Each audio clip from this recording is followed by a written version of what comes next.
ความงัดเลยความงัดไม่ต้องเขาดูมัน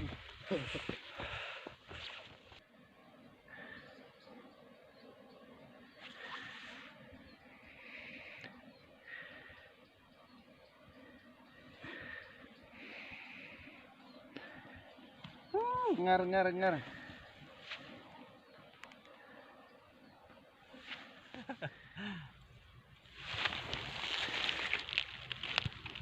ปามกลับเนอะ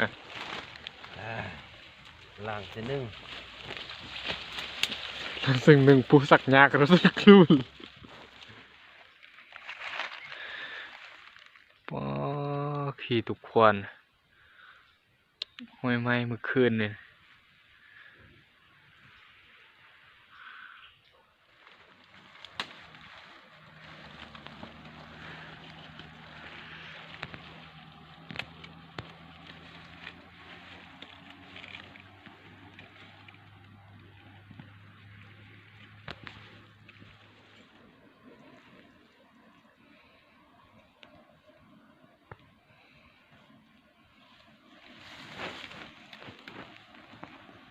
รางที่10แล้วได้นี่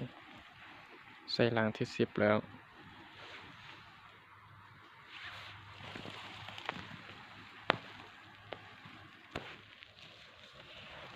แต่มันบ่เห็นเนาะเฮ็ดให้มัน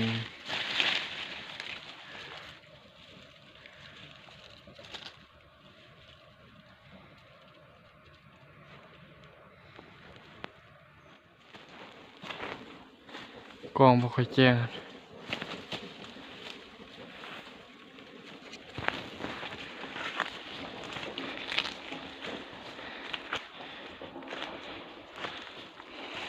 ขัดพรอกอ่ะบ่ค่อย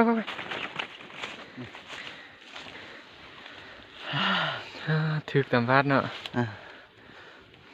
มันเบิ่งบ่แม่นเด้ยังบ้านเจ้ามันยังเนี่ยมันเยือด เจอละถือกลับเด้อเนี่ยนะไปใส่อีกเปิดปานห้วยซูเมืองลา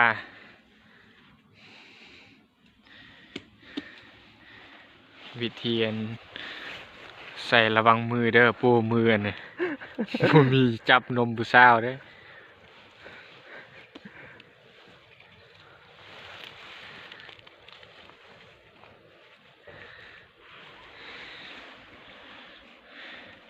เวลาใส่ต้องก้มเอวหน่อยนึง ประมาณ3 องศา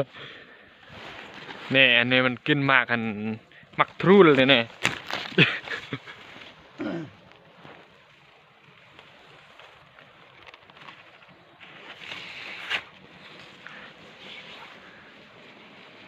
ก็อยากเห็นเฮาเลย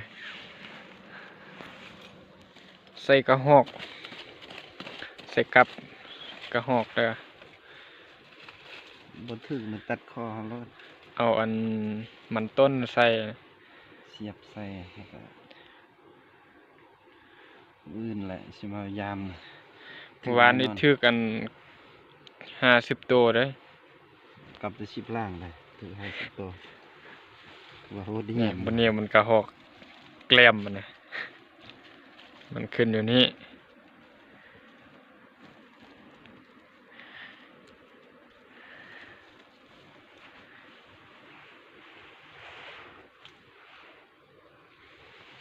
ยำนาวนี่เหมาะกับการไปซอกกินแบบธรรมชาติ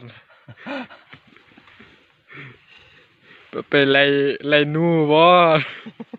อะไรจับสาวบ่นอนข้อเบื่อสาวอยู่เตียงบ่ได้กินนั่นนั่นนี่แหละได้กินนี่นี่กินน่ะ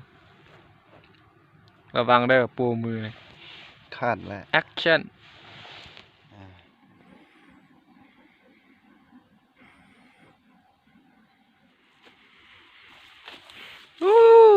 ปุด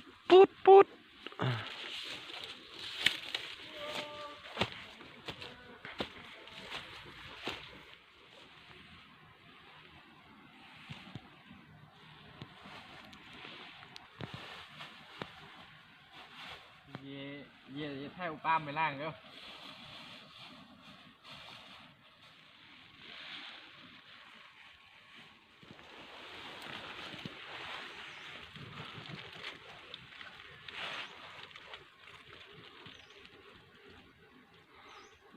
sọc riết đây เรียกครับ riết à có tiêu thụ này riết đó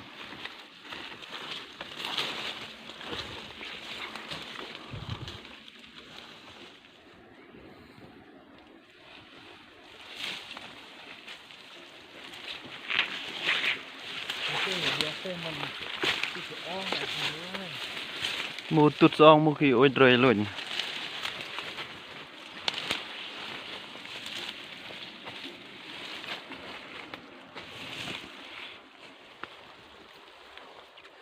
สิ่งเยอะนะกินมือจะวัด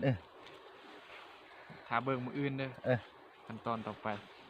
เขาใส่บอนนี่สองล่างคนละล่างแต่ว่าเขาสิมาเซ็งกันแข่งกันว่า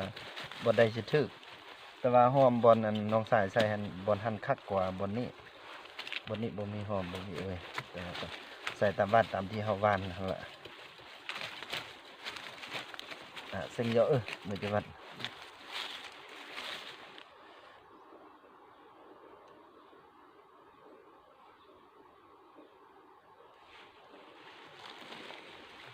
โคตร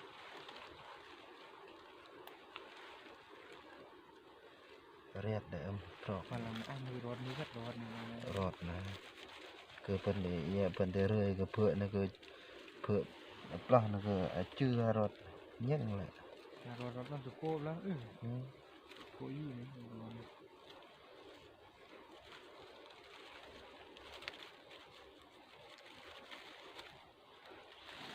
พัฒนีขาดเล็กลงอ่ะต้อง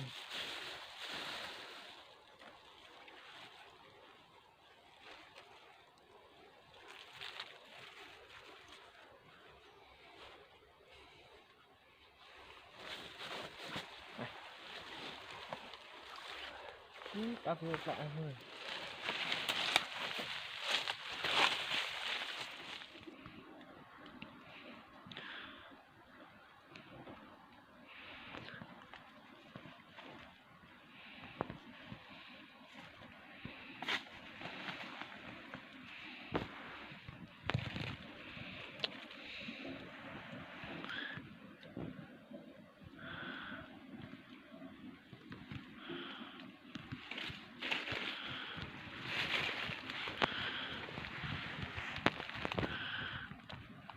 วิธีใส่นะต้อง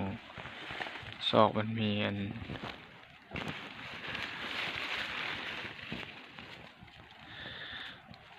ถาเบิ่งเรื่องอื่นล้างนี่